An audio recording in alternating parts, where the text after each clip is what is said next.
প্রেম কয়বার আসে? রিয়েল প্রেম মনে হয় একবারই আসে। প্রেম আবার ফেক হয়? হ্যাঁ হয়। হয়তো। হবে না কেন? প্রেম ফেক হয়? হ্যাঁ হয়। ওটা তো প্রেম না, ওটা মানুষ ছলনা। যেমন দেখায় সে সবসময় তেমন থাকে না, পরিবর্তন হয়ে যায়। মানুষ পরিবর্তনশীল, হ্যাঁ, বাট যে রিয়েল প্রেম করছে সে কখনো চেঞ্জ হবে না। প্রেম মানুষের জীবনে একবারই আসে। প্রেম বারে বারে আসে? না। একবারই আসে। হ্যাঁ। যাকে সারা জীবনে মরার আগ পর্যন্ত ভোলা যায় না, সেটা হলো প্রেম। যাকে ছাড়া বাঁচবো না। এখন তো প্রেম নাই, আগে যেটাকে ব্যভিচার বলা হতো, ব্যভিচার। এইটা আধুনিক সমাজে এখন গার্লফ্রেন্ড বয়ফ্রেন্ড হয়ে আইছে। ব্যভিচার বৈধ হয়ে গেছে গার্লফ্রেন্ড বয়ফ্রেন্ড নাম দিয়া।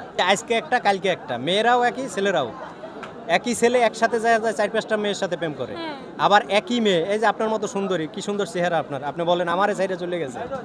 এই যে আপনি বলছেন সিরিয়াস করছি একটা, আরো করছেন আরো কয়েকটা, মনে হয় 10-12টা করছেন, ঠিক আছে?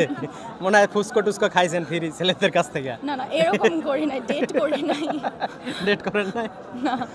আজকে এক মেয়ের সাথে কালকে আর এক মেয়ের সাথে, এগুলো কি ব্যভিচার? এখন আধুনিক সমাজে বয়ফ্রেন্ড গার্লফ্রেন্ড নাম হয়ে গেছে। প্রেম জিনিসটার মান ইজ্জত মেরে ফেলাইছে বয়ফ্রেন্ড আর গার্লফ্রেন্ড। প্রেম কিন্তু একটা পবিত্র জিনিস, ঠিক আছে?